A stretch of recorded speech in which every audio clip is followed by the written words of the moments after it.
Video के अंदर हम लोग बात करने वाले हैं मल्टीपल स्टॉक्स के बारे में। तो चलिए सबसे पहले हम लोग डिस्कस करेंगे टाटा मोटर्स के बारे में।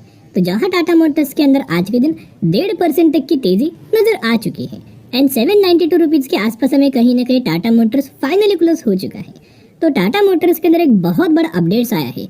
इसका इम्पैक्ट आपको कल के दिन टाटा मोटर्स के अंदर आ सकता है, क्योंकि जो खबर हमें नजर आया है ना रिसेंटली 10 मिनट पहले एक बहुत बड़ा फ्रेश अपडेट्स में आपके साथ शेयर करना चाहूंगा। इतना ज्यादा ये अपडेट पॉजिटिव है ना, जिस वजह से कल के दिन में आपको टाटा मोटर्स के अंदर हमें तेजी आ सकता है। और टाटा मोटर्स का जो Q3 का रिजल्ट आने वाला है, जब भी कंपनी Q3 का रिजल्ट परफॉर्म करेगा उस वक्त कंपनी बहुत अच्छा खासा परफॉर्म कर सकता है। और अगर टाटा मोटर्स अच्छा खासा परफॉर्म करेगा, जैसे कि आपको बताइए कंपनी क्या है, ऑटो सेक्टर से कंपनी बिलोंग करता है। तो ये कंपनी क्या करता है ना, मदरसन सुमी से भी अच्छे खासे स्पेयर पार्ट्स मैन्युफैक्चरिंग करके लेता है। तो इसका बेनिफिट अभी मदरसन सुमी को भी बहुत अच्छा खासा हो सकता है। तो चलिए क्या खबर है एक एक करके कवर अप कर लेते हैं। इससे पहले पिछले एक महीने में टाटा मोटर्स के द्वारा ऑलमोस्ट हमें 12% तक की रैली नजर आ रही है, यानी कि 12% तक का रिटर्न शेयर होल्डर्स को कंपनी के द्वारा हमें प्रोवाइड किया गया है और साथ में ब्रोकरेज फर्म के द्वारा भी टारगेट दिया गया है। तो चलिए अभी हम आ चुके अपडेट्स के ऊपर। ये अपडेट्स अगर आप देखोगे तो डेट एंड टाइम नोट करना। अभी का एकदम लेटेस्ट फ्रेश अपडेट्स के बारे में हम लोग बात कर रहे हैं। तो अपडेट क्या है, चलिए बात कर लेते हैं। जैसे कि आपको बताया कि टाटा मोटर्स मंथली सेल्स के नंबर्स हमें प्रेजेंट करता है।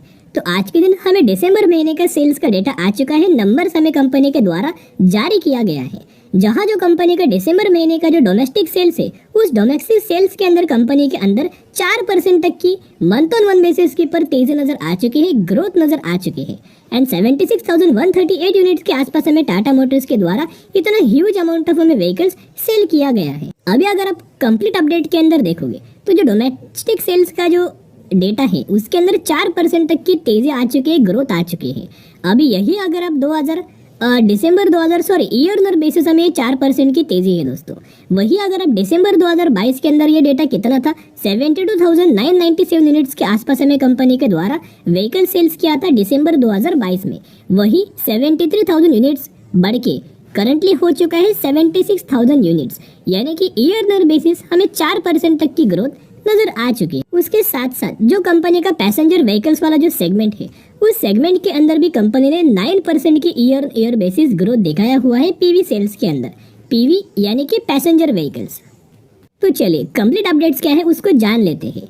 The Tata motor register sale 43,470 passenger vehicles in December 2023, और जो कि कंपनी का पिछले साल कितना था, 40,000 करोड़ के आसपास, 40,000 व्हीकल्स के आसपास कंपनी ने सेल किया था पैसेंजर व्हीकल्स यूनिट्स, जो कि बढ़ चुका है 40,000 से बढ़ के हो चुका है 43,000 करोड़। तो आप समझ सकते हो जिसके अंदर 9% तक की तेजी ग्रोथ नजर आ चुकी है। उसके साथ साथ for Tata Motors the Nexon continues to be a best high seller in internal combustion engine, यानी कि जो पेट्रोल डीजल वाले व्हीकल्स होता है और इलेक्ट्रिक व्हीकल्स। तो कहीं ना कहीं ईवी के अंदर भी नेक्सॉन बहुत अच्छा खासा हमें सेल हो रहा है, और इंटरनल कंबशन इंजन यानी कि पेट्रोल डीजल वाले व्हीकल्स के अंदर भी नेक्सॉन बहुत अच्छा खासा सेल हो रहा है। और ये स्टेटमेंट किसने दिया है, ये दोस्तों स्टेटमेंट हमें दिया गया है मैनेजिंग डायरेक्टर शैलेश चंद्रा के द्वारा। तो आप समझ सकते हो इसका कितना गजब का दोस्तों बेनिफिट नजर आएगा, जहां कल के दिन भी कंपनी के अंदर हमें तेजी आ सकती और इनका जो Q3 का रिजल्ट आने वाला है उसके अंदर भी ग्रोथ आ सकती है। तो अगर आपको दोस्तों अभी तक वीडियो पसंद आया होगा तो जरूर वीडियो को एक लाइक कर सकते हो। चलिए अगले अपडेट्स के बारे में बात कर लेते हैं। ये भी अपडेट बहुत ज़्यादा पॉजिटिव है और आज के दिन का नजर आया है। आप देख सकते हैं ऑलमोस्ट 10 बजे के आसपास हमें एनालिस्ट के द्वारा और ब्रोकरेज फर्म के द्वारा टाटा मोटर्स के 2024 के लिए हमें एक टारगेट दिया गया है, और इनका मानना है कि और कंपनी एक मैसिव रिटर्न आपको दे सकता है। अभी ये जो स्टेटमेंट है ना, वो किसने दिया है, बेसिकली दोस्तों स्टेटमेंट हमें दिया गया है एक एनालिस्ट के द्वारा, जो कि एक सेबी रजिस्टर रिसर्च एनालिस्ट है जिनका नाम है VLA अम्बाला। इनके द्वारा हमें एक टारगेट दिया गया है। इनका मानना है कि बहुत ही जल्द कंपनी 760 यानी कि तो कंपनी ऑलमोस्ट टारगेट अचीव कर चुका है। सही बात है, अभी इनका टारगेट हमें 1,000 रुपये के आसपास दिया है, और इनका जो टाइम पीरियड है कब तक ये जा सकता है, 1 महीने से लेकर 5 महीने तक। अगले 1 महीने से लेकर 5 महीने तक 1,000 रुपये के आसपास हमें टाटा मोटर्स ये टारगेट्स हमें अचीव कर सकता है। इसके साथ साथ और कई सारे एनालिस्ट के द्वारा ब्रोकरेज फर्म के द्वारा बोला गया है कि इतना पोटेंशियल है कंपनी के अंदर कि ये अपकमिंग ईयर यानी कि 2024 एंड तक कंपनी 1200 रुपए तक का टारगेट अचीव कर सकता है। तो इसकी हिसाब से जितना कंपनी डिप्स के अंदर मिले, डिप्स यानी कि गिरावट, यस फॉर एग्जांपल कंपनी अभी 800 रुपए के आसपास चल रही है, अभी कंपनी थोड़ा गिरता है, 780 रुपए के आसपास आता है, 770 रुपए के आसपास आता है, तो निवेश करने का सही मौका है। जितना गिरे ना डरना नहीं है, जितना गिरे उतना बाय ऑन स्ट्रेटेजी अप्लाई करके लंबे समय के लिए होल्ड करना। बहुत अच्छे खासे लेवल्स के ऊपर हमने बाइंग किया था, आपको पता होगा। जो भी लोग इस चैनल को डेली फॉलो करते हैं उनको पता है कि हमने कंपनी को 550 रुपए के आसपास खरीदारी किया था, 500 रुपए के आसपास खरीदारी किया था, जब कंपनी का एक बहुत बड़ा रेजिस्टेंस लेवल का ब्रेकआउट हुआ था। जब भी कंपनी ने ब्रेकआउट किया उस समय हमने खरीदारी किया था।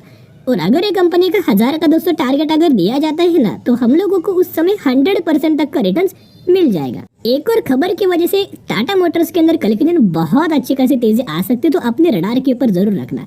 और अगर आपने निवेश किया है तो बहुत अच्छा खासा बेनिफिट मिलने वाला है, क्योंकि आपको पता है मार्केट क्लोज होने के बाद एम ऑर्डर लगाया जाता है, तो टाटा मोटर्स के अंदर भी एम ऑर्डर लग चुका है। क्वांटिटीज अगर आप देखोगे तो बहुत बड़ा क्वांटिटीज लगा हुआ है बाइंग साइड के लिए, जहां 5692 क्वांटिटीज का एक बहुत बड़ा बाइंग ऑर्डर लगा है, जो कि करंट प्राइस के ऊपर लगाया गया है। तो आप समझ सकते हो जब कल के दिन मार्केट ओपन होगा ना, सबसे पहले जो बाइंग ऑर्डर है ना ये एग्जीक्यूट होगा। यस दोस्तों, सबसे पहले बाइंग ऑर्डर जो लगाया हुआ है ना ये एग्जीक्यूट होगा। तो जब भी एग्जीक्यूट होगा कंपनी के अंदर बहुत अच्छी खासी तेजी आ जाएगी। तो जरूर टाटा मोटर्स के ऊपर रडार के ऊपर रखना, और जैसे कंपनी गिरावट के अंदर मिले अपने पोर्टफोलियो के अंदर ऐड करना। चलिए अगली कंपनी के बारे में डिस्कस कर लेते हैं। हम लोग बात करने वाले हैं यस बैंक के बारे में। यस बैंक की अगर बात की जाए तो आज के दिन कंपनी के अंदर 5% तक की रैली हमें नजर आया, यानी कि 5% का रिटर्न शेयर होल्डर्स को प्रोवाइड कर चुका है। एंड 22 रुपए के आसपास हमें कहीं ना कहीं यस बैंक की क्लोजिंग हो चुका है। आपको पता होगा कि एक समय कंपनी बहुत ज्यादा हायर प्राइस के ऊपर चल रहा था दोस्तों, लेकिन इंटरनल इश्यूज की वजह से, बैड परफॉर्मेंस की वजह से लगातार कंपनी गिरावट के अंदर मिला और बहुत ज्यादा कंपनी गिर चुका था। अभी धीरे धीरे करके हमें यस बैंक के अंदर जंप आ रहा है, लेकिन अभी यस बैंक के अंदर हमें धीरे धीरे करके तेजी आ रहा है। उसके पीछे का रीजन क्या है और आज के दिन क्यों तेजी आया? आज के दिन तेजी आने का बहुत बड़ा रीजन है, ये डेट एंड टाइम नोट करना कि 10 बजे के आसपास अपडेट से, और आज के दिन ये खबर आ चुका है। Yes Bank share cheer new year after receipt of 150 crore from NPA portfolio sale, expert see more upside. अभी ये एनपीए पोर्टफोलियो क्या है? तो दोस्तों एनपीए क्या होता है ना, आप देखिएगा। एनपीए यानी कि नॉन परफॉर्मिंग एसेट। तो नॉन परफॉर्मिंग एसेट क्या होता है बैंक का? देखिएगा, जितना ज्यादा बैंक का नॉन परफॉर्मिंग एसेट होगा उतना ज्यादा बैंक्स को घाटा होगा, लॉस होगा, और जितना कम बैंक का नॉन परफॉर्मिंग एसेट होगा उतना कम बैंक का लॉस होगा। इतना पकड़ लीजिएगा दोस्तों, जितना ज्यादा एसेट होगा उतना ज्यादा लॉस होगा, जितना कम एसेट होगा उतना कम से कम हमें लॉस नजर आएगा।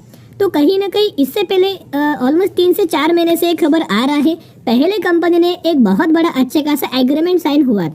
उससे पहले दोस्तों ये जो एग्रीमेंट हमें साइन हुआ था ना, किससे एग्रीमेंट साइन हुआ था? जिसका नाम है जेसी फ्लावर ARC। तो इनके द्वारा एक एग्रीमेंट हमें साइन किया गया था यस बैंक के द्वारा।